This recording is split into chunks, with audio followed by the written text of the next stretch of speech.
Hey everyone, Tina Hogan Grant here with my Cuppa A Natter. I do this twice a week on a Monday. I like to invite authors into my home. We talk about books, writing, and life as an author and whatever comes to mind.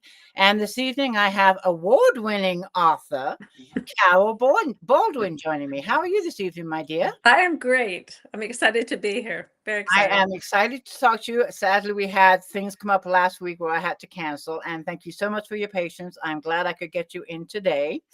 Before we get started talking about your book, Half Truths, which I'm excited to talk about, can you just give us a little background on anything you want to share with the rest of the world?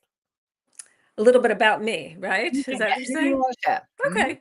So I live in Charlotte, North Carolina now, but for the last 40 years, and that's where my book takes place. But before that, I lived about 20 years in South Jersey. That's where I grew up in South Jersey. And the furthest south I had gone was Washington, D.C. And then I spent some years in Boston in college, and I was in Philadelphia, outside of Philadelphia, before I came to Charlotte. But like going to Charlotte was going, in some ways, for me, a whole different world. And that's a little bit of me that got into the book was going to a new place and experiencing new things. I love that. Just as the readers like it when they open up a book, they can take them anywhere they choose. That's right. That's right. Mhm. Your book, Half Truth, which is one we're going to be talking about this evening. When was it? Do you have a copy of it to hold up and let Yes, me see? of course. Right here. There we go. I love this cover. I do. And we're going Thank to talk you. about that in a little bit. It looks very intriguing. When was this published?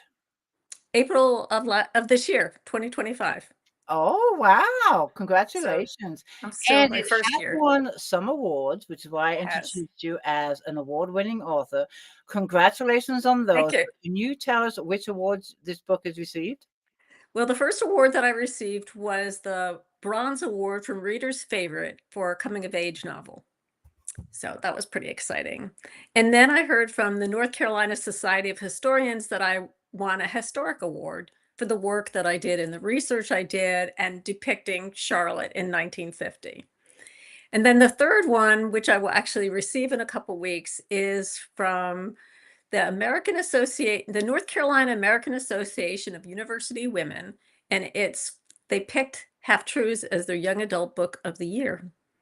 So that is the state book now for young adults, which is like I get tingling in my stomach just saying That that. is so cool. Congratulations. Thank So you. when I mean, I get a little confused about the age for young adults. What is the kind of the age group for your book? 13 and up. It Oh, is. 13 and up. Hmm. I can never, So, because they have young adult, new adult, and I'm like, what's right. the difference? What is the difference? Do Well, new adult is really like 19, 20, 21. So this is 13 and up, but the up can go as far up as you want. And actually, right now, more of my readers are in their 60s or 70s because they can relate to the 1950s. So, and they're also more interested in historical fiction. My goal is to get this in the hand of kids. That's who I wrote it for. That's the teen audience. But so far, it's adults who are reading it and responding to it. Well, thank you for clarifying that for me. Before we get into the actual book itself, I want to just Sure. pop up some names. We have some readers joining us. Again, I am talking to award-winning author Carol Baldwin. If you have any questions for Carol, go ahead and put them in the comments, and I will get to as many as I can. But let's see who's joining us. We have Janet here. She says, "Good evening." And Virgie Lane is here. She says, "Hello, Tina." Hey. You might know some of these because you did a takeover in my group last week, and Hmm. all of these wonderful readers Yes, are in my group, so I'm sure you recognize some of them. I We have, do. yeah, Carol here. She says good evening, and then we have, I'm sorry, yeah, Carol, and then Karen Lloyd Geeling. She says hello, Tina and Carol. Lori Chasko is here. She says hello. You're a new author to me. Elaine Sapp is here. She says hi, ladies. I know you know Elaine. Um, Barbara Miller is here. She says hello from Northeast Florida. Let's see. Virgie says a new author. Karen Hmm. is saying she loves the cover. Thank you. Um, and then Lori is saying that's what she loves about books, instant travel. Okay, the book itself, number one, the first thing I want to ask you, Janelle Jackson is here. I hate missing people. She says hello. Vicky is here. They keep popping up as I'm trying to ask you a question. Hold on 1 second. Vicky says hello. And then one more we're going to put up is Cindy Newland. She says hello. Number one, can you just give us a little background on the book, on what it's about without giving too much away?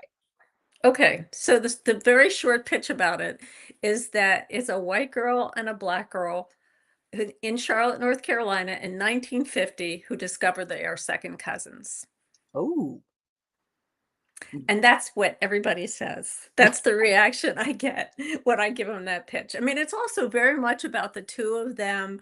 Um, in 1950, they're teens and they have aspirations of breaking into male dominated jobs right at that point. The white girl is Kate Dinsmore. It's pretty much her point of view through the book. And she wants to be a journalist, starts with that. Then Lillian Bridges is the black girl, and she wants to be a scientist. She wants to go to university and be a scientist. So they are both breaking boundaries, breaking barriers. Now, this just takes place in the 1950s. This is when segregation was going on. Yes, exactly. So is this part of the core of the story, the challenges Yes, they face? yes, exactly. Because I've Excuse me. interviewed a lot of authors, and the concept of your book, I'm already intrigued. I was Good. born in the 60s, but of course, you lived through hearing about the segregation, hearing about, Right. the slavery, all of this stuff that happened. So this is very intriguing. It's Good. it's it's something that, well, really, how did they cope was my first question. And how did they overcome it? So yes, I'm intrigued. I want to ask you, what inspired this book? Excuse me, what is what? What inspired the book? Oh, what inspired me? Well, that's why I told you that I was new to Charlotte. 40 years ago, I was new to Charlotte. And I didn't know, I hadn't lived in the South before. So I was curious to know what Charlotte was like before civil rights. So that's what I set out to do, was to explore, find out, discover some of the things that happened or what was going on that laid the groundwork for civil rights. And Interesting. the back of the in the back of the book, let me see if I can flip to it real fast. There are pictures. There's some pictures of some of the people in the book. So this is actually Kelly Alexander was the head of the NAACP here in Charlotte at that time, and he was very instrumental in breaking down some of those barriers. And he was already deceased by the time I wrote this book, but I talked to his son a bunch. Wow. Yes, and that was very cool to talk to his son. I can So, imagine. yes. And he does have a cameo, an important cameo part in the book. So there are real people and real places in the book, but the story itself is It's fictional. fictitious. So, And what about I'm going to pop this question up because sure. it's related to what I'm going to ask you if I can get up there. Okay. You said that there's people in the book that actually lived. I want to know, okay, she's asking, are your books based on people you know? If so, did you change the names of the characters? I want to know about I guess, the protagonist of the book. Is that based on someone you know or somebody? No, No. no. Kate and Lillian are totally fictional, although people who know me, and even sometimes people who don't know me, after they have finished the book, they say, "Is Kate you?" So it's written in a first person point of view, and I didn't deliberately at all go into this thinking that I was writing about myself. But there are things that are overlap between Kate and I. Let's put it that way. I But I'm sorry, go ahead. Go ahead. no, the two main those are the two main characters, and they are totally fictional. Um, but so Alfred, Mr. Alexander, Kelly Alexander is a real person, and also I'm trying to find this picture. Horace Carter is a editor of a newspaper in Tabor City. In fact, when I read the first chapter, you're going to see him enter into that first chapter. So Oh, he's a real person, and he actually won a Pulitzer Prize for his reporting on what you're going to read about or hear about in chapter 1. I like the fact that you put actual photos of some of these people from your book so Hmm. people can actually relate. Hmm. I love that. That's something new I haven't seen either. So that's brilliant. Good, You like that. good, good. And then the other thing, you mentioned that someone asked you if Kate was you in the book. And I think subconsciously, as author myself, that we subconsciously put little bits and pieces of ourselves in the Oh book. yeah, we do. We And do. sometimes I don't see it until I go back and reread, because I don't read my draft until it's done. It'll be 6 months before I read chapter 1 again, Really. because if I start rereading it, I'm changing everything. So I Yes, just keep yes. writing, get the core of the story, forgotten what I've written chapter 1 until it's time to reread and go, "Wait a minute, I do that." But I leave it in there. It's just what Mhm. we do. We leave little crumbs of ourselves, I think, and Yes, yes, there are, exactly. I think, and no And matter how many books, we write, I think we just constantly do that. We do. because we know ourselves the best. Yeah, and it's something we can relate to in the story. Right, We pop right, ourselves in there. right. Okay, and then I just want to pop this random comment up from Janelle Jackson when we were talking about the blurb of your book, what it's about. She says, "Ooh, that sounds so good. I love historical fiction, but this dual race thing in that timeline is taboo. Sounds inspiring already." Yes, How much you must have done a lot of research for this I book. did. I did a lot of research. I did. I do like research. I didn't like history as a kid because history was so boring. But now, like, what are you laughing about? Look, because I Because felt the same way. I love yes, reading historical fiction, right. but in Yeah, school, I couldn't stand it. I'm like, "Why do I need this?" That was yes, my biggest beef about history, and I'm not right. gonna need this, but you yourself as an author definitely need it. Oh yes, I do. I do. I mean, it took me 18 years from the inception to the publication. Part of that was because I had never written a novel before. So I was learning how to write a novel, which is a lot harder than everybody thinks it is. It is. And it is. And then also I had a lot of research to do. Yeah. And every time, and I talked to a lot of people. I ended up talking to about 100 people, both black and white, and I mean, that is maybe too much, but I couldn't get enough of it because it gave me such a feeling for that time period and the voices of the people, and to get to hear their experiences was so rewarding, and they became my friends too. Some particularly, 3 black individuals that I interviewed really were very invested in the book, and that just made it very special to me too. And so I was able to those 3 people are now deceased. The last one, just she died about 6 weeks ago. Oh, no, I'm And sorry. yeah, yeah, and, she was precious. She was and I felt precious to her and important to her. Boy, I could go off and tell you stories about the people I interviewed, but I'll just tell her name is Ramil, and she was totally blind by the time she died. She had lost her eyesight gradually, and even when I met her probably 15 years ago, she didn't have much eyesight. But the last time I saw her, she'd moved into like a nursing facility, and I gave her a copy of Half Truths, Oh, good. and she kept it on her pillow. So her Aw. relative told me that when she went to visit her, it was on her pillow. And she was actually the first person to read the book because she hasn't had an app on her phone that would read it to her. And so she read it first before it came out. And Aw, what a sweet very, story. I'm so yeah, sorry to hear she yeah, passed. I'm so sorry yeah, to hear that.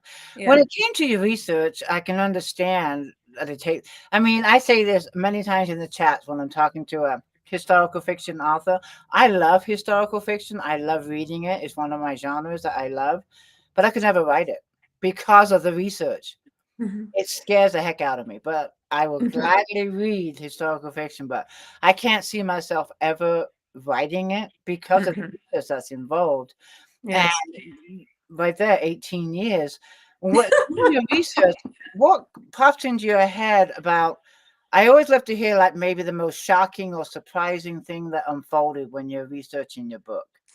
Oh, I think it was some of the things that came to me as I was piecing it together. Um, so one of the places I went to was a Rosenwald school, and you might not be familiar with Mm, that. mm-mm. But Mr. Rosenwald was a philanthropist who lived in Chicago, and he was um, upset with the lack of education for Black children in the South in the 20s and the 30s. And he partnered with Booker T. Washington to create schools. And he created over 5,000 of these schools in the South. Charlotte still has one. It's not a school anymore, it's a community center. And Mm. it's on the African American History Tour. So in the beginning of my research, I went there and I got two pieces of my story by interviewing the two men who were there and greeted me. And, I sat down and chatted with. This was before I had a cell phone. I didn't take any pictures of them, which I can't believe I did, but I didn't. But anyway, on the walls, so up at that point, Kate and Lillian were just two people who were going to be friends. That's all I had, that it was going to be an unlikely friendship between a Black girl and a white girl.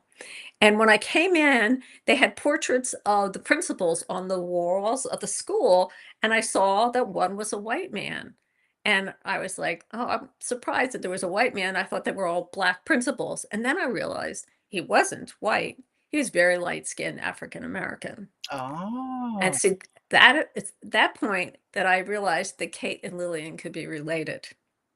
So ah, that was a interesting. significant plot point, really big plot point in the book. And then the other thing, and that came from visiting there. Okay. So it was, and I don't think I realized it until now that I'm talking about the book that I've realized, oh yes, this is how I put it together, because I was just busy putting it together, if you will. The Right. other the other thing was one of the gentlemen told me about a time that his grandmother had come to Charlotte. She wanted to visit her mother's grave. And when they got to the area where his great grandmother would have been buried, they were digging the area up to build houses there. And so in the area which would have been where her grave was, they found something that belonged to her. And I don't remember if it was a glass or a cup or something like that. And Wow. I was like, I'm going to use that in my book. And I Yeah, did. that's so cool. No, I did. See, that's the fun part of research. I mean, Yes, you it never know what was. you're gonna unfold, what's gonna, uncover, and what you can add to your story. I mean, I Yes. just love that. I really do. Now, you said that Kate and Lillian, correct, is the other Hmm. character? They are fictitious characters, Yes. right? Yes. But that kind of thing happened in the Right. South a lot. I mean, people now have they can check their DNA and they can see who they are related to, Oh, they right? can, yeah. But in Mhm. 1950, they didn't have that. They didn't have any of So, that. and So it was Lori has all a question about the okay. characters that are fictional. She wants to know if they talk to you. Do your characters talk to you? I don't know. Sometimes if I would get stuck, I would write on a piece of paper or I would interview them. So in that they don't like pop into my dreams or something like that, but I would interview them to get myself out of the stuck part. Oh, Like, okay. to figure out That what makes they sense. were thinking or what they would do next or how they were feeling. That So, makes sense. Lori, I hope that that answers your That question. that answers it for me. Okay. Now I'm assuming I assume a lot, and sometimes I'm wrong, but being historical fiction, you would have to plot this book from beginning, middle, and end, correct? I did. Yes. And I'm a and planster, and I don't plot nothing. So I mhm. admire that about you too. I can't plot. Yeah. Well, I did several outlines as a matter of fact. I mean, and I was because it was crazy how the girls were related. And actually, I went to a writers conference, and an editor suggested that I write it from both girls' points of view. So that was after I was into this about 5 or 6 years. And I was like, I don't think I can do that. And I had a friend who was like, oh yeah, you can do that. And I hadn't written a novel, let alone written one from two points of view. So I would put note cards on our big dining room table, trying to figure out what was going to happen next and whose chapter it was and who was going to be reporting on it. And then 2 years later, when I thought it was ready to be shopped around, an agent said, "No, Carol, you're white. That's not a good idea for you to do. No publishers, Really? yeah, no publisher's gonna wanna take it. So I went back to the original that it was from Kate's Oh, point of view. wow. That's Yeah. surprising because they wouldn't expect you being white to write a black person's dialogue. Is that what? And the yeah, dialogue and also how she was feeling and thinking and experiencing. Like you couldn't relate at all? Not that I couldn't relate, but that I couldn't do it authentically enough. That really I would never have guessed that was the reason. Yeah. That's surprising. Um, so Wow. that was actually pretty devastating because Yeah. was really invested in that and I had spent a lot of energy trying to figure out Lillian's story. So they were going to be parallel stories. So I ended up in redoing it, I cut out a lot that I had created. What a lot of work. It was a lot of work. It My was lord, that would be devastating. I couldn't even imagine cutting all that out. I mean, I know how much just even a paragraph, how much work it can take, let alone chunks. oh yeah, it was chunks. Yeah. Oh my And god. I had a friend who had read that version and she was like, "Oh, I can't believe you're taking that out." You know, and and I wanted to make their journey sort of parallel, different but parallel. So, yeah, Oh it my got cut. well, it sounds like I mean, the book sounds fascinating. You the cover. I want to talk about this cover. Let's see that cover one more time. Okay. Half Truths, again, is what we're talking about. This came out in April, am I correct, of this year? Yes. Historical fiction. The cover. Now, did you have a say in that cover, and why did you go that route, or did the publisher go that route? Because The it's a very publisher did. My publisher did. Who and I hope hopefully she's listening to this.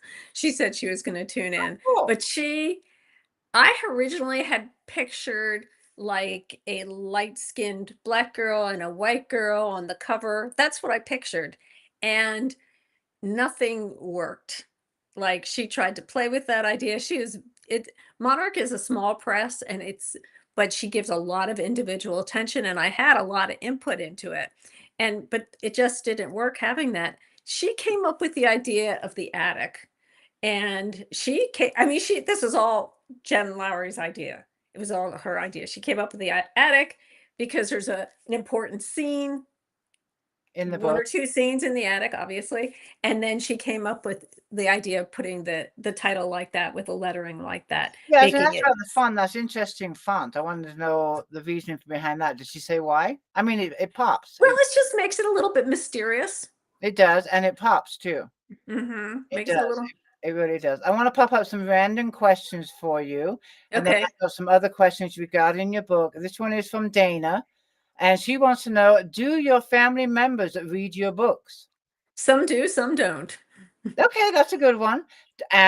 When you say some do, some don't, I'm hoping they like it. Of course they do, right? The ones who do, yes, do like it, but not everybody reads it. Okay. All right. And then Connie is here now. She says, hello, everyone. Um, okay, this is your first fiction book Right. that's published. You have also written nonfiction. hmm Can you just give us a little insight on what you wrote and if any is available online anywhere? Okay, well, I've written two nonfiction books. The first one I wrote is called Friendship Counseling, and it was about lay counseling in the church. And it's basically, I was asked by my church to teach a Sunday school on, I was getting my master's in counseling on how people could help each other in the church.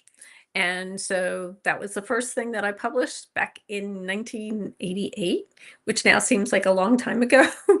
And then the second nonfiction book I wrote was called Teaching the Story, Fiction Writing in Grades 4 through 8. And that was with an educational publisher who doesn't exist anymore and sold the rights to somebody else. Both of those books, if you Google them or go to Amazon, you can find used copies of them, but they're out of print. Okay. Monarch Press has asked me if they could reprint Teaching the Story, which I would love because I think there are people who still are interested in teaching creative writing in the classroom, and that's really what it is lesson plans about that. So I hope to get that back into print, but that's a lot of work. That is a And lot I of book. and I'd rather be writing a new novel, so that's more fun. There you go. Speaking of a new novel, Half Truths, number one, is this a standalone or is there going to be like a series or a trilogy?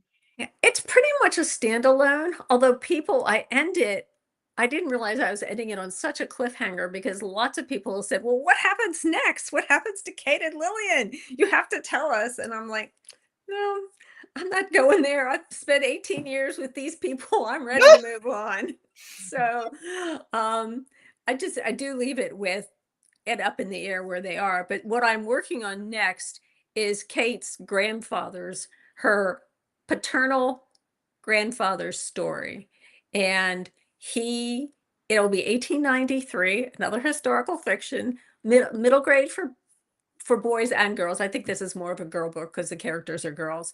Okay. And um, and so Andrew Dinsmore, that's her grandfather, will be an apprentice glassblower in South Jersey, and it'll Mm, be more about child labor, if you will. So it's going to be his story. And if I can write it, it's going to also include a colonial boys glassmaking story, interesting. because glassmaking is one of the first industries that came to the United States from Germany, and they're mostly in the German area, and that's where the glassmakers were. There's a lot I of had no wood there. idea. Oh yeah, there's a See, that's lot of why I his. like historical fiction. I learn something every time I finish a Oh book. yeah, really, really, I really yeah. do. And this book, do you have a title for it, or is that you don't want to give that away Out yet? of the flame. Oh, I like that. I like that. That came to you while you were writing or before you started writing? Before I started, I mean, the reason I'm writing a book about glass is because I wrote a book about glass, a nonfiction book for a glass publisher. I was enamored with it. I mean, if you've ever seen glass blown, it's magical. Amazing. I have. It's It's really fascinating. magical. It's wonderful. And so I wrote this book about the science and history and art of glass, and then the publisher went out of business. And so I had, yes, I do have some interesting writing stories. So I sort of took this vow to myself that anything going forward, I would use some of that research. I did a ton of research for that about glass, and that I would use that going forward. So in Half Truths, her grandfather is Andrew Dinsmore. Now he's in his 70s. Um, and he alludes to the fact of what he was as a young teen, and that Oh, okay. he is Interesting. a sort of a pull up from your bootstraps kind of guy. Right. And yes, so that it's going to be his story. I love that. So your first two books, this one you're writing now and the one that's published, they're both going to be historical fiction. Do Mhm. you think you'll ever write any other genre, or you found your niche right away with your first book? Yeah? I, I think so. I mean, and also I don't have a whole lot of time left. There is Oh, white hair up you here. look great. You look great. Hush, hush, hush, hush. Okay. So I've just, hope I don't have another 18 years to write another novel, but I think No, this you one will come faster. And then I do have ideas for a third too, well, but it plus will you be have totally unrelated to plus you this. have some of the research for the second book already that you had done from the previous nonfiction, correct? Yeah. So you can So, kind of put that in the book. That will save yeah. you some time. Excuse me. Say That that will again. save you some time. Yeah, but there's always things to find out. Oh, There's yeah. always things to Oh, yeah. learn. That's true. That's very true. We talked about your genres and, where'd it go? Hold on one second. Here we go. Cindy Newland is asking, because I was asking about your writing. You want to stay with historical fiction, and she would like to know, do you read the same genres you write? That's a great question, Cindy. My mentor is Joyce Moyer Hostetter, who I hope is listening to this too. She writes historical fiction that's set in North Carolina. And she was the one who I learned so much from her personally and from reading her books. And I loved her books, and I loved the way they were very immersive. It's World War II and the polio epidemic in Hickory that starts her saga. And so I read those, and for a while there, that's all I would read is historical fiction. But actually, I have some young friends who've introduced me to fantasy, and I find that interesting, more interesting than I thought I would. Like you just said, you would never write historical fiction. I can't imagine writing fantasy because I like to be concrete. I like to be able to know something. And Mhm. fantasy to me is like it's really wide open. So, So when you say fantasy, I mean, there's so many subgenres of oh fantasy. yeah, right. Can I ask what? Because I've not read fantasy. When I think of fantasy, I'm probably totally wrong about this, but I think of vampires and dragons and werewolves.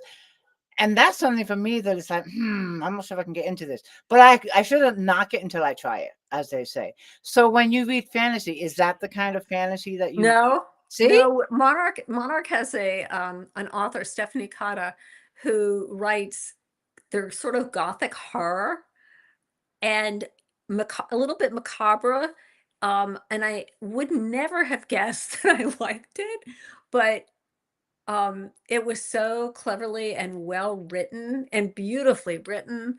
And her story world that is sort of set in Germany and Victorian England, but also with all these very modern inventions in there. It was just fascinating. Yeah, I And really have to try it. And they also, I mean, some of the covers are gorgeous when it comes to these fantasy books. mhm. And then there's also world building. They have Oh maps. yes. Uh, And I like you. I have not tried it yet. But I need to pick up a fantasy book and get well, more. you should check out Stephanie's.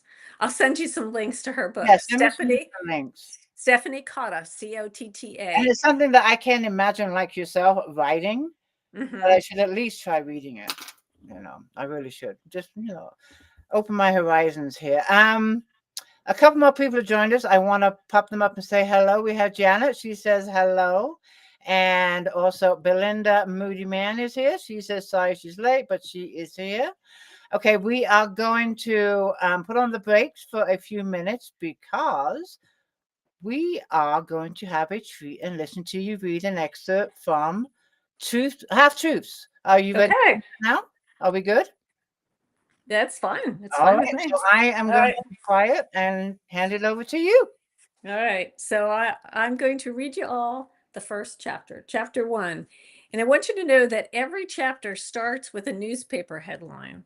Remember, I said that Kate wants to be a journalist. And actually, I got the newspaper headline idea from another author friend of mine who wrote historical fiction about um, Japan in World War II and the bombing in Japan. And anyway, she had headlines in each chapter. And I thought, oh, I want to do that. That's good. It was a lot of work. Some of that 18 years was finding headlines. So, anyway, so the headline for this one is This is America, Tabor City Tribune, July 1950. I shove my broom under the display case and the glass shells rattle. Daddy gives me a stern look, but I send him what he calls a Katie has wrapped me around her finger smile. He knows I'd rather be jitterbugging at Reed's Soda Shop than sweeping the floor, settling the cash till at Smith's Hardware. I remind myself this job is more important than hanging out with my friends. I've been saving money since I was a kid, refilling nail bins. Tonight, I'll add 2 quarters to Mama's mason jar stashed in the back of my closet. I'm almost ready to set it down in front of Mama and Daddy and tell them I need a bank account. Maybe then they'll believe I'm serious about heading to college in 4 years. The shop bell jangles and I glance at the clock. 10 minutes till 9. Last minute customers will push back closing time. Mildred Jackson, her mother Odessa, and her little sister stand at the door. I swallow my irritation. Other stores in town won't serve colored folk. Somehow Daddy persuaded Mr.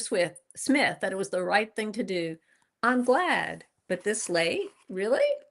Mildred's eyes dart around the store like she's afraid something bad might happen. I've seen that look in her eyes before. We were little, maybe 7 or 8, making mud pies outside her house. 2 trucks drove up and 4 angry-looking men got out. Mildred ran inside. I never found out what those men were doing there. When I told Daddy about it, his jaw clenched tight and he said people should mind their own business. My gut tightens. Mildred is afraid they'll get in trouble shopping here. She and I don't hang out together like we used to, but she's still my friend. Hello, Odessa. Daddy stops straightening the shovels. What can I help you find? Mrs. Jackson takes out a piece of paper and hands it to Daddy. Moses thought Mr. Smith would carry a gate strap that looks like this. He's finishing up the fence and needs this kind of hinge. The store bell jangles again. Doesn't anybody know it's closing time? I go out back to empty my dustpan. When I come inside, Pawpaw's voice booms up front. Ain't you done yet, Ben? Tabor City's about to get some important visitors. You and Katie need to get yourselves outside. I'm finishing up, Lester. The smile wrinkles around Daddy's eyes are gone and his voice is hard. He doesn't like Mama's daddy telling him what to do. Papa's arms are folded tight across his worn overalls.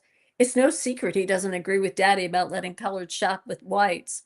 Odessa's hand shakes as she counts out her coins. Loud backfires from cars on Railroad Street startle me. A siren shrieks and a megaphone blares. Watch out! This is the resurrection of the Carolinas Ku Klux Klan. I can't breathe. Not the KKK, not here. Odessa's eyes go wide and she drops her coins. Mildred picks up the money and tries to give it back to her. Her mother moans and shakes so badly that Mildred gives up. She hands the money to Daddy and puts her arm around her mother's shoulder. Her sister ducks under Mildred's arm and the three huddle together. Law and order are finally coming to Tabor City.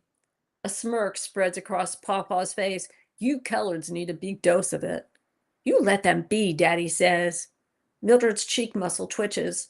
I can only imagine the anger boiling inside. She knows better than to say anything. Her daddy works in Papa's tobacco fields.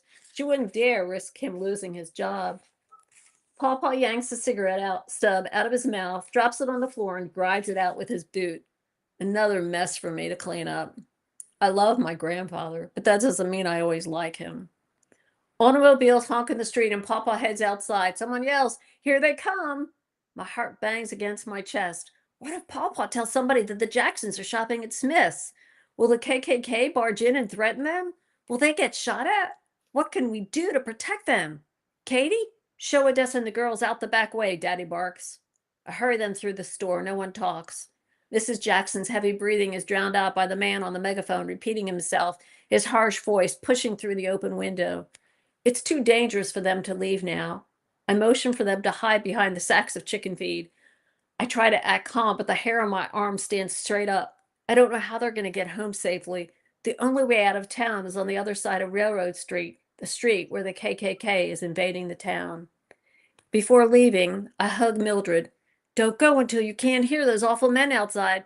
Take care of yourself, you hear? I whisper. Mildred's heart pounds something fierce.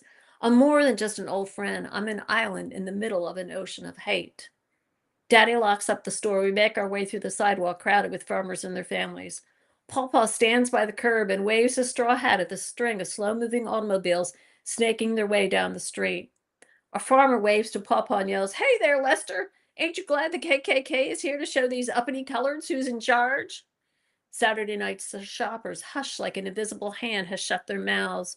Wives grab their husbands' arms. Men shield their eyes as if the light creeping towards us is the midday sun. A scary 2-foot-tall electric Red Cross is mounted on the lead's card radiator. I want to turn away, but the light traps me. No breath. No movement. Folks say that the KKK beats up people for no reason. I don't want to be the next one on their list. Mr. Horace Carter comes out of the Tabor City Tribune holding a notepad in his hand. Without wasting a minute, he starts writing. His head bobs up and down as he looks at the cars and then down at his pad. That breaks the spell. I dig in my overalls pocket for paper and pencil and only find a pencil stub. Shoot, where's my steno pad when I need it? Since the first Yam Festival a few years ago, this is the biggest thing to happen in Tabor City. A girl who wants to be a reporter has to be ready. Mr. Carter picks up one of the flyers that the KKK dropped, and I dash between the car to get one too. Brake squeal. My leg brushes against an exhaust pipe and it burns. A man wearing a white pointy hood that only shows his eyes leans out his window and shakes his fist. Get out of the way, girl. When I get back to the curb, Mr. Carter tips his fedora and my face heats up. Lots of the cars have South Carolina license plates. Why did they cross the state line and come into North Carolina? Their inside lights are on and the cars are packed with men dressed in long white robes. Some of their faces aren't covered. They could be Papa's hunting pals, although it's hard to tell. An automobile pauses in front of us, and Papa's chin bobs up and down a smidgen.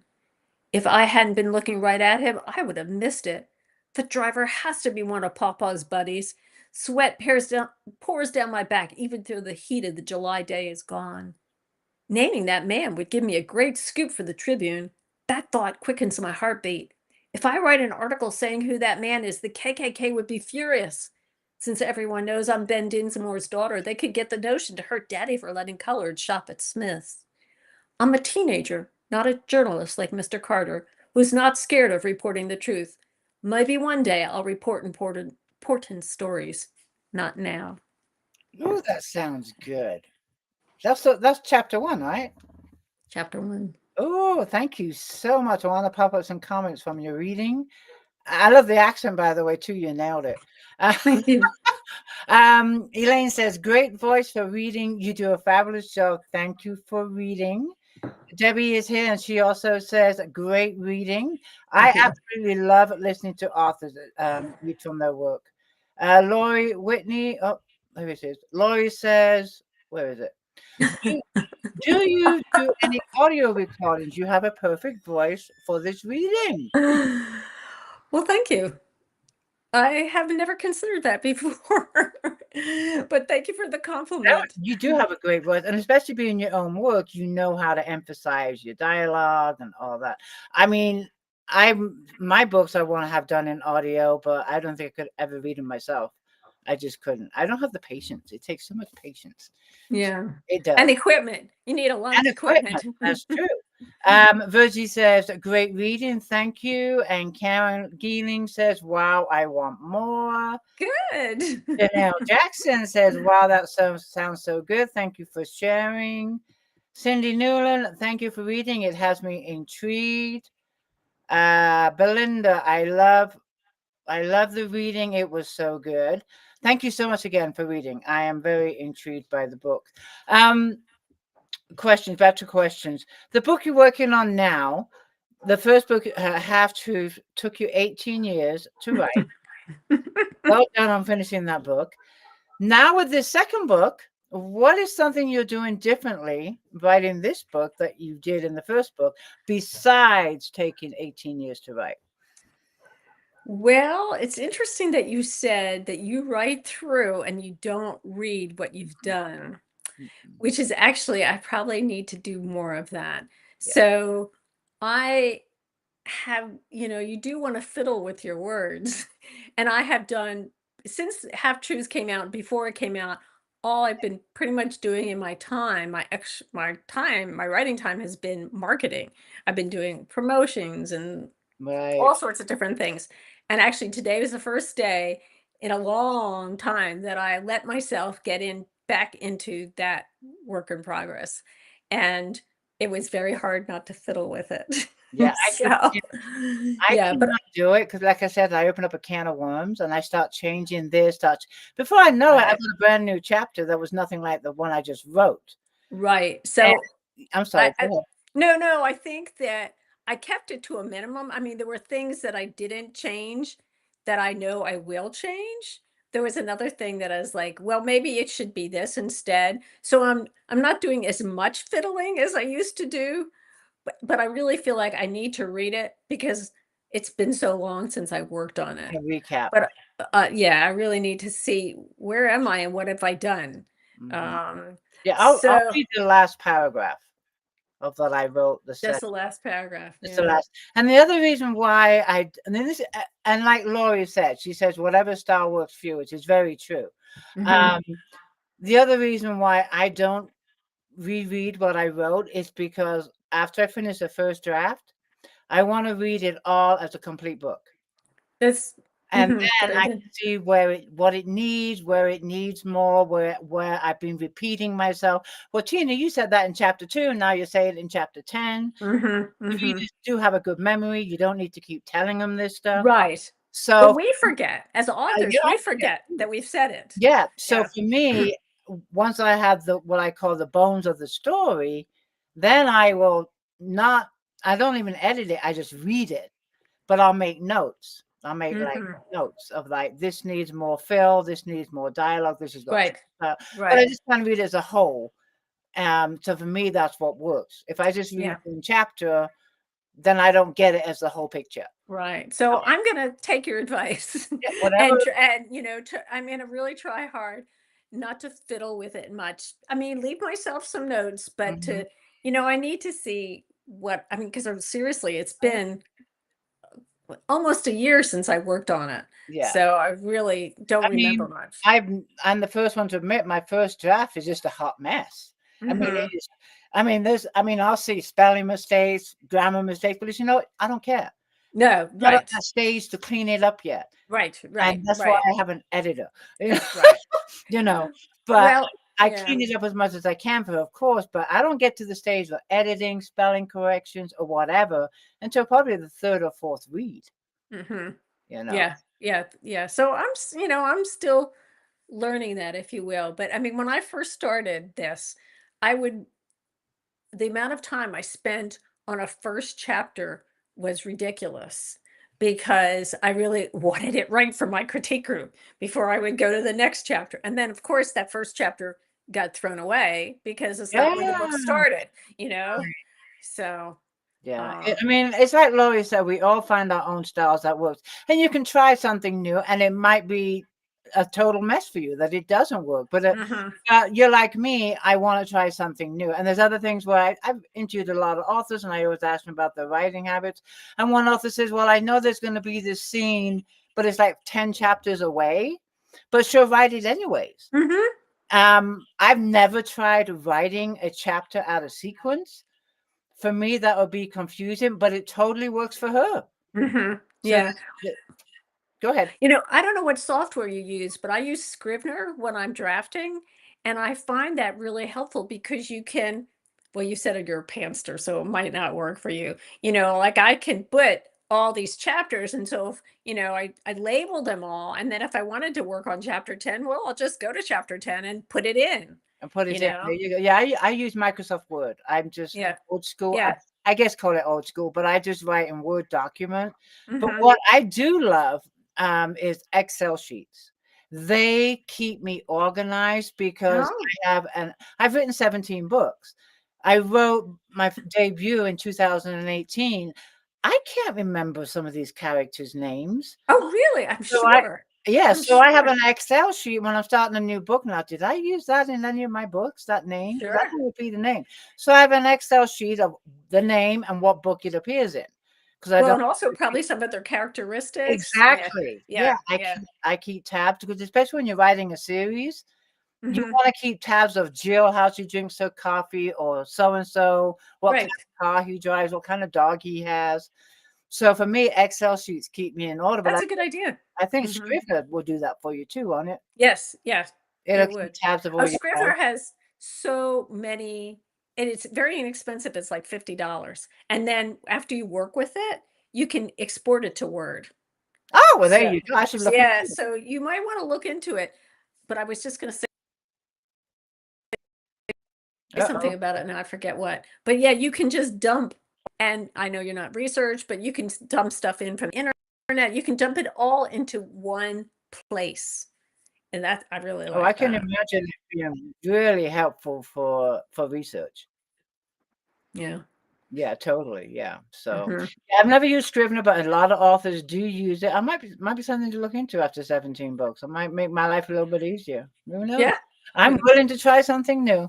I want to Mhm. step away from. I'm keeping an eye on the time. It goes by so, Okay. but I do want to step away from your writing career and get to know you a little bit outside of your writing. Number one, well, I want to throw this question in first. Number one, we talked about your sippy cup or whatever. Oh, What you yes, my wa yes, I have to show your this. water cup, sippy cup. Right, it's sippy Water. cup. Give us a little background of that because I'm admiring how Okay. pretty it is. So, if any of you have blue willow china or are familiar with the blue willow pattern, that's what's depicted on here is from blue willow china. And so, I don't want to give this away in the book because I really want you to read it.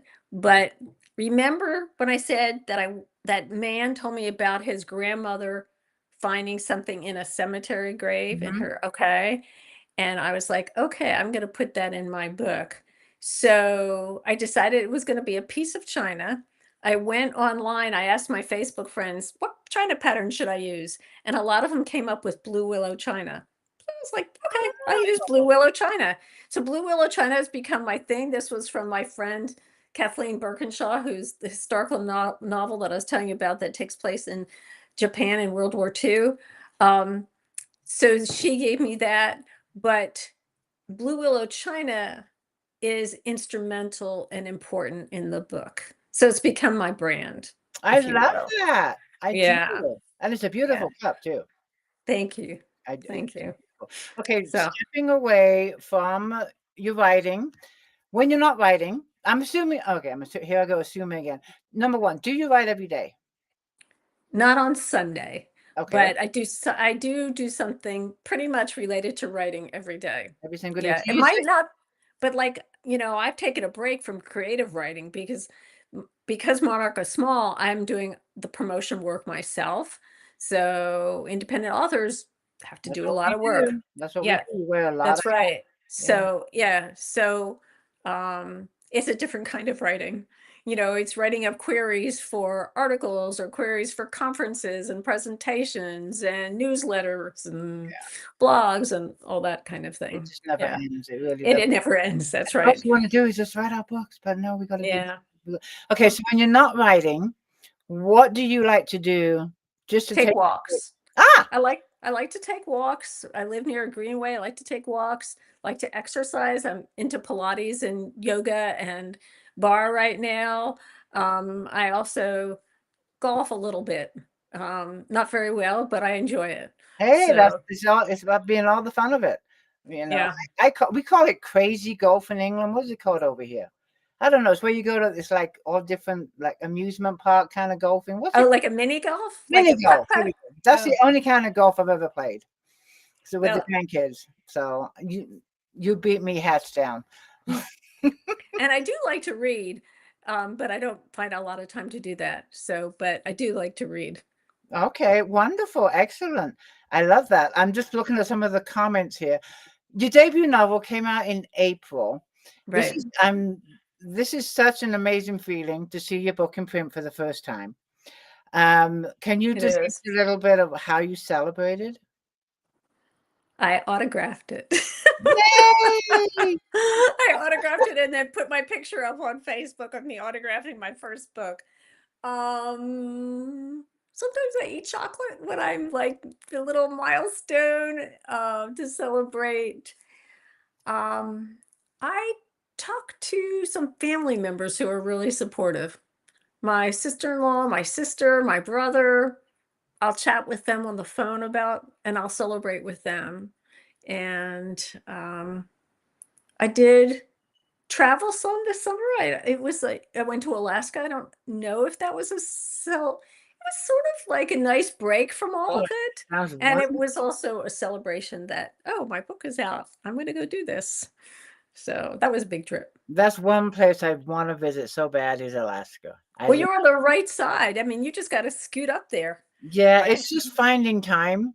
Yes. Oh, Go there. yes. We have animals. My husband's a falconer, so we have falcons. And it's not Oh, something you can just call up and say, "Hey, can you watch our falcons?" No, they're specially trained, and I'm you know, sure. so it's kind of like we're grounded here with our animals, So we keep telling ourselves one day we'll get away.